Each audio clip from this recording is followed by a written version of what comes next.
cells. So this video is going to go over the building of this cell. It's very simple. It's a quick build, but I just thought I'd show the process I go through when I build a crystal power cell. And these crystal power cells, the first time I saw them on a YouTube video was years ago. John Hutchison showed one running a small motor and kind of talked about them. IB Pointless 2, John Bedini, lid motor. A lot of us were experimenting with these a couple years ago. And then I just put some into long-term testing. I just put them on a shelf and said, let's see how these run over the next few years. And they've been doing quite well. I've been quite impressed with the duration of runtime I've gotten out of these. And I'm going to build up some more here. I'm actually going to build a larger system, but this video is going to document the building of a single cell. So there seems to be about half a cup of alum in one of these containers. So I'm going to go ahead and use all of that. And I just want to break it up a little more in this coffee grinder so that it mixes better. It's really clumpy. But yeah, half cup of each of these ingredients. And that should be just right.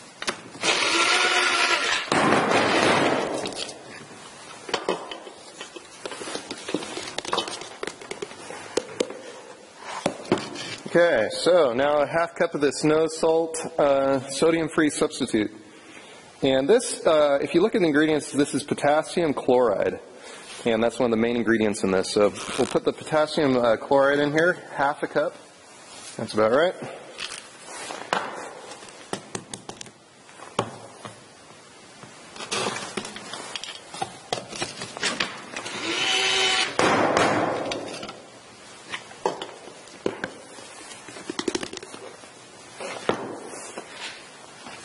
Okay, so now we want to get half a cup of the borax in there. So as you can tell, these are very approximate measurements. I have not researched for a precise ratio because with a 2-year testing time and the previous cells still going, it would take a long time to really figure out the perfect ratio. But after 2 years of use, this ratio seems to be working pretty well. So I'm going to go ahead and powder up the borax at this point.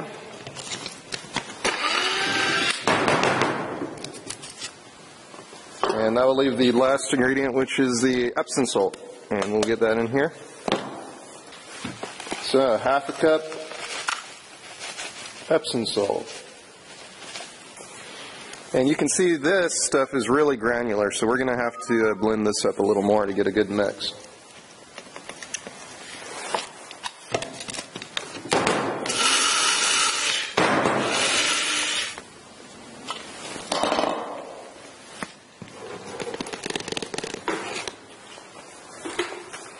Okay, so that's our mix. I'm going to go ahead and put a cover over this and we'll shake this up. We really want to mix all these ingredients together thoroughly, so.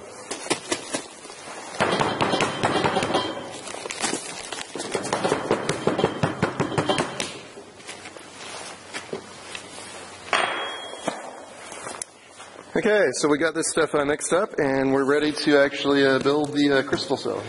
Okay, so we've got the burner on. I've got the magnesium core here ready, and we're just going to build a very simple crystal cell here. This will just be the magnesium core with a copper pipe cap. And the only difference I'm going to do is I'm going to put a spacer down here so that this magnesium core doesn't get pushed up from the bottom and out the top, which has happened to mine. Proceed. Okay, so I've got a small wood disc. I'm going to go ahead and glue that on the bottom of this, and it's really, gravity is going to hold it down, so I'm just going to put a little bit of hot glue on the wood here and just basically glue that right to the center. Alright, so we're ready to start adding the material around the cell. And I've got the hot plate set to warm.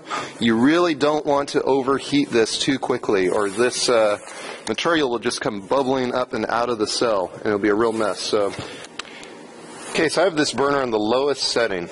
This is on just warm, and I can tell that the crystal cell material is really getting hot. It starts to get in a molten looking state, and that's what you want. So on the lowest setting, it's adequate heat for really getting this stuff melted down. Okay, I'm going to use this heat gun just to warm up the top section, because a lot of times the bottom section will get really hot, but the top section will not be as hot, and you'll get this stuff boiling at the bottom and still kind of crusty at the top, and that can also create a situation in which this material will bubble up out of the cell. So a little bit of heat up here.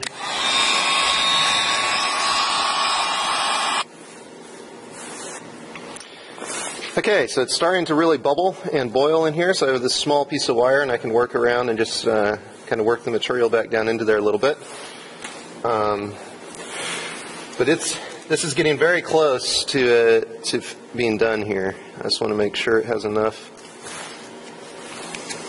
material to bring it all the way to the top. So I've had to alternate between the hot plate and the cooling stand here a little bit to get the temperature right, but this looks to be just about right. So what I really don't want is I don't want a lot of large air bubbles, and yet I want the material to be in a liquid state and very loose and fluid around the magnesium core, and that's exactly how this is right now. So finally got this correct, and I'll bring down the camera close to this so you can see what that looks like. Okay, so you can see here that there's a small bubble over here, but if I tap it, it just disappears. So we really want to keep it in this state as it cools down. Okay, so I really like where that's at. So rather than letting this bubble up and battle that changing in temperature, I'm going to try cooling this off at the bottom and just setting this in water at this point. I really think that's the secret to stop this from bubbling out of the top. We'll just try it. I've never done it this way, but I think setting this in here will allow this to just firm up just the way I want. So I'll leave that and we'll see.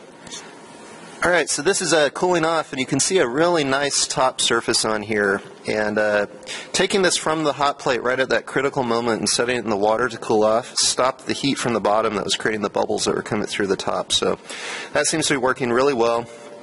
Now you just want to leave this alone until this becomes rock hard. So don't get impatient. Don't go, oh, I'm going to test it now. If you were to jostle this, you would form a crack fracture between the two materials. So you want to let this set up hard like concrete before you do anything with it at this point. So we'll leave this in here. I'll come back in 20 minutes, half an hour, and take a look at it.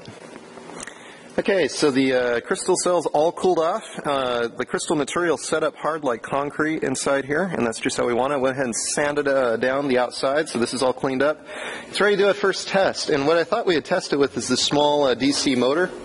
So let me just connect up here. I want to connect to the outside of the copper case. So we'll make sure we get some good contact there, and look at that, there it goes. And that runs fast too. So yeah, I'd say that's a really good crystal cell. Hey, it's got some torque. Listen to that, folks. You can hear that snapping against the